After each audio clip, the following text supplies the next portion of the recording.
Hello everyone, welcome to educational platform of apex academy. आज की video में हम बात करेंगे about the multi dimensional poverty index. इसकी जो रिपोर्ट रिलीज हुई है फॉर द ईयर 2020, इसको हम एनालाइज करने वाले हैं इस वीडियो में। तो चलिए स्टार्ट करते हैं वीडियो को मेरे साथ। मेरा नाम है विपुल सैनी। तो देखो, ये जो इंडेक्स है मल्टी डायमेंशनल पॉवर्टी इंडेक्स, ये गरीबी को सिर्फ पैसे के नज़रिए से नहीं देखता, बल्कि इसके साथ साथ काफ़ी सारे फैक्टर्स को कंसिडर करके ये इंडेक्स निकाला जाता है। जैसे कि हेल्थ हो गया, एजुकेशन हो गया, ठीक है। तो काफ़ी सारे अलग अलग पैरामीटर कंसिडर करके इस इंडेक्स को बनाते हैं। और इस लेक्चर में हम सबसे पहले तो ये देखेंगे कि ग्लोबल लेवल पर क्या कंडीशन है, ग्लोबल लेवल पर पुअर्टी की क्या कंडीशन है, इसको एनालाइज करेंगे। और उसके बाद सेकंड पार्ट में इंडिया को हम एनालाइज करेंगे कि पिछले 10 सालों में इंडिया ने कितनी प्रोग्रेस करी है पुअर्टी से बाहर निकलने के लिए। तो आइए सबसे पहले देखते हैं कि जो मल्टी डायमेंशनल पुअर्टी इंडेक्स है उसका मतलब क्या है। देखो, जो मल्टी डायमेंशनल पुअर्टी इंडेक्स है, सबसे पहले ये कब रिलीज हुआ? तो सबसे पहले ये 2010 में रिलीज हुआ। और जो सेकंड इंपॉर्टेंट पॉइंट है इससे रिलेटेड वो ये है कि इसको कौन रिलीज करता है। तो देखो, दो एजेंसी है जो कि इसको रिलीज करती है। सबसे पहली है यूनाइटेड नेशन डेवलपमेंट प्रोग्राम, जिसको हम बोलते हैं यूएनडीपी। और जो दूसरी एजेंसी है वो है Oxford poverty and human development initiative. तो ये दो एजेंसी मिलके इसको रिलीज करती हैं, ठीक है। और हर साल इस इंडेक्स से अप्रोक्सीमेटली 100 डेवलपिंग कंट्रीज का एनालाइज करते हैं और फिर ये रिपोर्ट को रिलीज करते हैं। 2010 से पहले एक दूसरा इंडेक्स आता था जिसको बोलते थे ह्यूमन पुअर्टी इंडेक्स, लेकिन जब से ये multi dimensional poverty index release हुआ है 2010 में, उसके बाद इसने इसको पूरी तरह से रिप्लेस कर दिया है। तो देखो, जो इसमें इंपॉर्टेंट पॉइंट है वो ये है कि जो ये इंडेक्स है इसमें हम कौन सा मेथड यूज करते हैं। तो आंसर है एल्कायर एंड फोस्टर मेथड। इसको हम यूज करते हैं to analyse the poverty in the multi direction, ठीक है। और ये बता चुका कि अप्रोक्सीमेटली 100 कंट्रीज को हम हर साल एनालाइज करते हैं इस इंडेक्स के अंदर, जो रिपोर्ट आती है उसके अंदर। और जो भी हमारे पास डाटा है वो हम कहाँ से लेते हैं? तो ये जो है ये एजेंसीज हैं जो कि डाटा प्रोवाइड कराती है। एक ये हो गई डीएचएस हो गई, डेमोग्राफिक एंड हेल्थ सर्वे। ऐसे ही मल्टीपल इंडिकेटर क्लस्टर सर्वे हो गई, नेशनल सर्वे हो गई। तो इन सब एजेंसी से डाटा प्रोवाइड कराते हैं। उसके बाद नेक्स्ट है कि इस इंडेक्स के अंदर हमारे पास 3 डायमेंशंस हैं और 10 इंडिकेटर्स हैं। देखो, 3 डायमेंशन डिवाइडेड हैं इस इंडेक्स के अंदर और फर्दर सब कैटेगरी में डिवाइडेड हैं 10 इंडिकेटर्स। तो पहले इनको समझते हैं। देखो, जो नाम है, नाम से आपको पता चल रहा है कि मल्टी डायमेंशनल। मल्टी डायमेंशनल का मतलब अ, हम काफी सारे पैरामीटर को कंसीडर करते हैं और उसके बाद एक इंडेक्स निकालते हैं, ठीक है। तो अभी वही देख रहे हैं कि जो हमारे पास जो डायमेंशन है, 3 डायमेंशन है। देखो, सबसे पहली डायमेंशन जो कंसिडर करते हैं वो है हेल्थ। दूसरी जो डायमेंशन है वो है एजुकेशन। तीसरी जो डायमेंशन है वो है लिविंग स्टैंडर्ड। मतलब इस इंडेक्स के आने के बाद ये नजरिया बदल दिया गया कि जो गरीबी है वो सिर्फ पैसों से रिलेटेड है, ठीक है। इस इंडेक्स ने ये बताया कि जो गरीबी है वो बहुमूल्य गरीबी है। मतलब अगर जो किसी इंसान के पास पैसा है लेकिन वो ऐसी सिचुएशन में है कि उस पैसे को अपनी हेल्थ पर खर्च नहीं कर सकता, तो इस इंडेक्स के अकॉर्डिंग वो भी पुअर्टी के अंदर आता है, ठीक है। तो ये कुछ डायमेंशंस हैं, जैसे कि हेल्थ हो गया, एजुकेशन हो गई और लिविंग स्टैंडर्ड हो गया, ठीक है। हेल्थ के अंदर फिर फर्दर दो डिवाइडेड हैं जिसको हम बोलते हैं इंडिकेटर्स। जैसे कि हेल्थ के अंदर आता है न्यूट्रिशन, क्या अच्छा न्यूट्रिशन मिल रहा है या नहीं मिल रहा है। दूसरा है चाइल्ड मोर्टेलिटी, ठीक है, मतलब 18 साल से अंडर बच्चे की मृत्यु की दर क्या है। उसके बाद अगर हम बात करें एजुकेशन की, तो एजुकेशन में ईयर ऑफ स्कूलिंग की, कितने साल स्कूलिंग करी है, और स्कूल अटेंडेंस, ठीक है। अगर हम बात करें लिविंग स्टैंडर्ड की, तो लिविंग स्टैंडर्ड में आता है कुकिंग फ्यूल। गांव में जैसे अभी भी लकड़ियाँ या काव डंग की हेल्प से कुकिंग करते हैं, तो वो सब भी अंडर आते हैं पुअर्टी के, ठीक है। तो इसके अंदर पैरामीटर है कुकिंग फ्यूल, क्या कुकिंग फ्यूल अवेलेबल है या नहीं है। सैनिटेशन, क्या प्रॉपर सैनिटेशन मिल रहा है या नहीं मिल रहा है।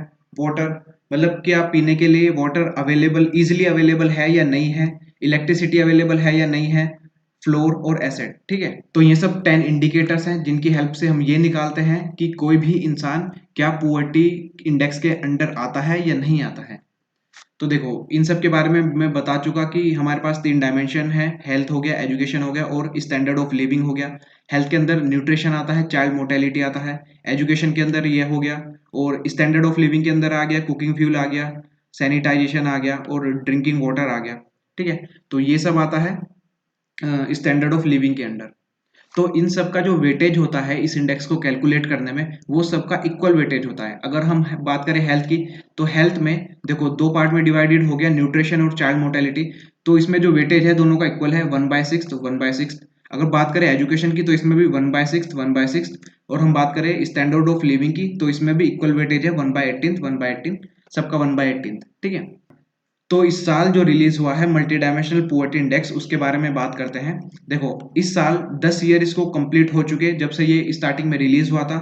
इस साल जो इसने एनालाइज करा वो अप्रोक्सीमेटली, इसका जो टारगेट था वो 80 कंट्रीज को एनालाइज करने का था, लेकिन पैंडेमिक की वजह से ये टोटल 75 कंट्रीज को ही एनालाइज कर पाया, जिसमें से ये पता चला कि 75 में से अप्रोक्सीमेटली जो 65 कंट्रीज हैं, उन कंट्रीज में जो मल्टी डायमेंशनल पुअर्टी इंडेक्स है वो रिड्यूस हुआ है। मतलब वो काम कर रही हैं, उनकी जो गवर्नमेंट है वो काम कर रही हैं ताकि लोगों को गरीबी से बाहर निकाला जा सके।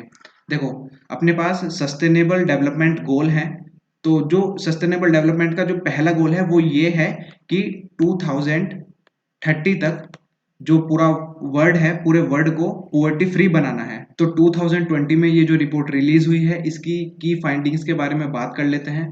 फर्स्ट है कि जितनी भी डेवलपिंग कंट्रीज हैं उनमें से 107 को इन्होंने एनालाइज करा, और उसमें से ये पता चला कि अभी भी 1.3 बिलियन पीपल ऐसे हैं जो कि पुअर्टी के अंदर आते हैं।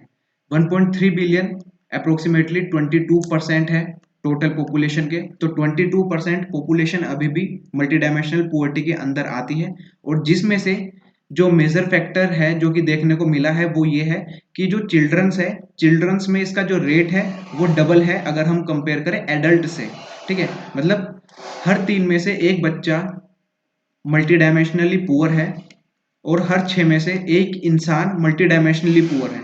इसका मतलब जो पुअर्टी है इसका जो इफेक्ट है वो बच्चों पर ज्यादा देखने को मिलता है, ठीक है।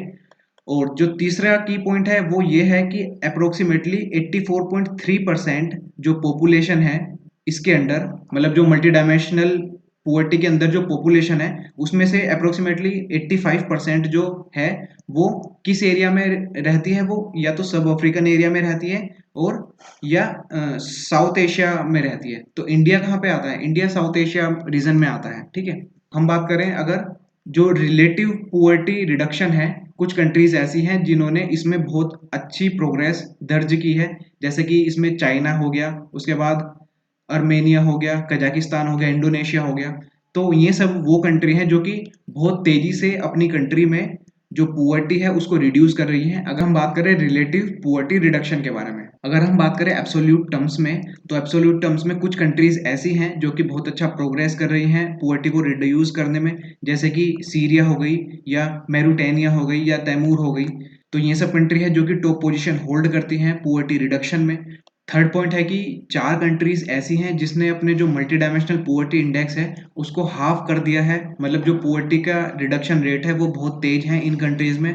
अगर हम बात करें फ्रॉम द ईयर 2006 टू 2016, और इनमें से जो टॉप पे कंट्री है जो कि सबसे ज़्यादा प्रोग्रेस रिकॉर्ड करी है वो है इंडिया। मतलब इंडिया ने 2006 से 2016 के बीच तक जो पॉपुलेशन है जो कि पुअर्टी के अंदर आती है उसको हाफ कर दिया है। तो इसने 10 सालों में कितनी पॉपुलेशन को पुअर्टी से बाहर निकाला है, वो डाटा है कि मोर देन 270 मिलियन जो पॉपुलेशन है इंडिया की वो अभी पुअर्टी के अंदर नहीं है, जो कि बाहर निकल चुकी है। तो देखो ये जो फर्स्ट पार्ट था इसमें हमने बात करा कि ग्लोबल लेवल पर। अब बात करते हैं इंडिया के बारे में कि इंडिया की अभी प्रेजेंट सिचुएशन कैसी है। तो देखो ये क्या है, ये कंट्री की ब्रीफिंग है 2020 की, जिसमें हम बात कर रहे हैं इंडिया की। तो ये सब जो है ये जनरल थिंग्स है जो कि मैं ऑलरेडी बता चुका हूँ कि इसको किस मेथड से हम निकालते हैं। ये मेथड का नाम दे दिया, अप्रोक्सीमेटली कितनी कंट्रीज को हम एनालाइज करते हैं और किस किस एजेंसी से सर्वे करते हैं, वो सब इसमें गिवन है, ठीक है। देखो 3 डायमेंशंस है, 10 इंडिकेटर्स है, तो ये सब जनरल थिंग्स हैं। उसके बाद इंडिया की मैं अगर बात करूं तो सबसे पहले जरूरी ये है कि हमें ये पता हो कि इंडिया में पुअर्टी की डेफिनेशन क्या है। तो स्टार्टिंग से बता रहा हूं कि मिड 1970s की अगर हम बात करें तो सबसे पहले 1970s में पुअर्टी की जो लाइन है वो क्रिएट करी गई। एक कमिटी बनी 1970 में जिसका नाम था लक्कड़वाला कमेटी, लक्कड़वाला कमेटी। तो लक्कड़वाला कमेटी ने ये सजेस्ट करा कि जो पुअर्टी है उसने मेजर करा कैलोरी के बेसिस पर। तो उसने ये कहा कि अगर कोई भी पर्सन 2400 मतलब 2400 कैलोरी खा रहा है एक दिन में, अगर हम बात करें रूरल एरिया की, मतलब गांव में अगर जो किसी व्यक्ति को इतनी कैलोरीज खाने को मिल रही है हर दिन में, तो वो पुअर्टी से बाहर है, मतलब उसको हम गरीब नहीं मानेंगे। तो अगर हम बात करें अर्बन एरिया की, तो अर्बन एरिया में जो कैलोरीज का बेस पॉइंट रखा गया वो रखा गया 2100 कैलोरीज, जो कि अर्बन एरिया में, ठीक है। तो 1970s में ये कमेटी बनी जिसने ये बेंचमार्क दिया पॉवर्टी को मेजर करने के लिए। लेकिन उसके बाद 2009 में एक और कमेटी बनी जो कि फेमस कमेटी थी, जिसका नाम था तेंदुलकर कमेटी। और इस कमेटी के अकॉर्डिंग जो बेंचमार्क था वो ये सेट किया गया कि जो पुअर्टी है उसमें सिर्फ खाने की वजह से ही पुअर्टी नहीं होती, बल्कि उसमें एजुकेशन हो गया, हाउसिंग हो गया, क्लोथिंग हो गया, फाइनेंशियल कंडीशन हो गया, वो सब ऐड करके एक बेंचमार्क बनाया गया जो कि 27 रुपया था रूरल एरिया में। और अगर हम बात करें अर्बन एरिया में तो 33 रुपीज था अर्बन एरिया में। तेंदुलकर कमेटी ने ये बताया कि रूरल एरिया में अगर कोई भी व्यक्ति कैपेबल है कि वो 27 रुपए खर्च कर सके एक दिन का, तो मतलब वो पुअर्टी के अंदर नहीं आता, और अर्बन एरिया में 33, ठीक है। तो ये 2009 का था। लेकिन उसके बाद जो थर्ड कमेटी आई जो कि 2014 में आई, जिसको अभी हम कंसिडर करते हैं, उस कमेटी का नाम, जो हेड थे वो थे रंगराजन। तो कमेटी थी रंगराजन कमेटी। तो इन्होंने जो बेंचमार्क रखा वो रखा 32 रुपीज अगर हम बात करें रूरल एरिया की, और 47 रुपीज अगर हम बात करें अर्बन एरिया की, ठीक है। तो इनके अकॉर्डिंग जो पुअर्टी, जो टोटल परसेंटेज पुअर्टी के अंदर थी, जो बीपीएल थी, बिलो पुअर्टी लाइन थी, वो थी अप्रोक्सीमेटली 22%। तो देखो एक ग्राफ से एनालाइज कर लेते हैं कि जितने भी हमारे पास इंडिकेटर्स थे, उन इंडिकेटर में से कौन सा इंडिकेटर टॉप पर है। अगर हम बात करें इंडिया की, तो इंडिया में सबसे ज्यादा किसकी कमी है, तो देखो ये 1, 2, 3 और 4, ये 4 इंडिकेटर्स हैं जिनकी वजह से जो पुअर्टी रेट है इंडिया में वो बहुत ज्यादा है। सबसे पहले जो है वो है न्यूट्रिशन, मतलब न्यूट्रिशन की जो कमी है वो 21.2% है इंडिया की। अगर हम बात करें तो न्यूट्रिशन से रिलेटेड काफ़ी सारे प्रोग्राम चला रखे हैं प्रेजेंट गवर्नमेंट ने, जैसे कि हो गया नेशनल न्यूट्रिशन मिशन हो गया, या पोषण अभियान हो गया, मिड डे मील हो गया, ठीक है। दूसरा जो हमारे पास है वो है कुकिंग फ्यूल। कुकिंग फ्यूल की जो समस्या है भारत में वो अप्रोक्सीमेटली 26.2% है। मतलब 10 के 10 अगर हम इंडिकेटर्स को कंपेयर करें तो कुकिंग फ्यूल की समस्या सबसे ज़्यादा है, जो कि 26.2% है। कुकिंग फ्यूल के लिए भी कुछ योजनाएं हैं, जैसे कि पीएम उज्ज्वला योजना हो गई या सौभाग्य स्कीम हो गई, ठीक है। इसके तहत इम्प्रूवमेंट चल रहा है इन पैरामीटर्स में। उसके बाद अगर हम नेक्स्ट इंडिकेटर की बात करें तो वो है सैनिटेशन। सैनिटेशन की जो समस्या है भारत में वो भी एक बड़ी समस्या है, अप्रोक्सीमेटली 24.6% है, ठीक है। तो इसके लिए भी कुछ स्कीम्स हैं, जैसे कि निर्मल भारत अभियान हो गया, स्वच्छ भारत मिशन हो गया, सैनिटेशन रिवॉल्यूशन हो गया, ठीक है। जो नेक्स्ट इंडिकेटर है जिसकी वजह से जो पुअर्टी इंडेक्स में अपनी रैंक आती है वो बहुत नीचे आती है, वो है हाउसिंग। लेकिन हाउसिंग के लिए भी काफ़ी सारी स्कीम है, जैसे कि जो बड़ी स्कीम है PM Awas Yojana. PM Awas Yojana urban अलग है और जो रूरल है उसके लिए अलग है। तो ये 4 इंडिकेटर्स ऐसे हैं जो बताते हैं कि इन चारों की वजह से जो पुअर्टी है इंडिया में, जो मल्टी डायमेंशनल पुअर्टी है वो काफ़ी ज़्यादा है। मतलब हमें जो ज़रूरत है इनिशियल स्टेज पर वो इन चारों पैरामीटर्स को कंट्रोल करने की है। उसके बाद अगर हम स्टेट वाइज देखें कि स्टेट वाइज क्या एनालाइज है इंडिया में, तो देखो मैं नीचे से बात कर रहा हूँ। जो बिहार है, बिहार का जो मल्टी डायमेंशनल पुअर्टी इंडेक्स है वो सबसे ज़्यादा है, दैट इज द 0.248, ठीक है। इसमें अगर जो हम बात करें कि सीवियर पोवर्टी सबसे ज़्यादा है बिहार में, अभी भी 2020 का डाटा है ये, इसमें है 22.4%। इसके बाद हम बात करें किसमें, देखो बिहार हो गया, उसके बाद जो नेक्स्ट है वो है झारखंड। झारखंड में जो पोवर्टी इंडेक्स है, जो मल्टी डायमेंशनल पोवर्टी इंडेक्स है वो भी 0.2 की रेंज में है। तो सबसे नीचे बिहार, उसके बाद झारखंड, ठीक है। उसके बाद जो नेक्स्ट है वो है मध्य प्रदेश, और जो लास्ट है वो है उत्तर प्रदेश। इसमें भी अप्रोक्सीमेटली 0.2 के आसपास है अपना एमपीआई, और इसमें भी देखो इन इसके अलावा बाकी सब में 0.0 की रेंज में है, 0.087 हो गया। चंडीगढ़ में देखो 0.021 हो गया, ठीक है। छत्तीसगढ़ में थोड़ा है, 0.153 हो गया। अगर हम मैप पर प्लॉट करें तो ये पता चलता है कि देखो ये जो थोड़ा वाइटिश एरिया है ये सबसे ज़्यादा पुअर्टी का शिकार है, जिसमें कि फर्स्ट नंबर पर बिहार है और दूसरे नंबर पर जो है झारखंड है। उसके बाद नेक्स्ट नंबर आता है मध्य प्रदेश का, उसके बाद है यूपी। तो ये 4 स्टेट फ्रॉम बॉटम है। और अगर हम बात करें टॉप के वो स्टेट जिनमें जो पुअर्टी है वो ना के बराबर है, या हम कहें कि as compare to other state काफ़ी कम है, तो उसमें आता है हिमाचल प्रदेश, पंजाब, ठीक है। तो ये सब, और तमिलनाडु हो गया। तो ये सब स्टेट वो हैं जिन्होंने बहुत अच्छी प्रोग्रेस करी है पुअर्टी में, पुअर्टी रिड्यूस करने के लिए।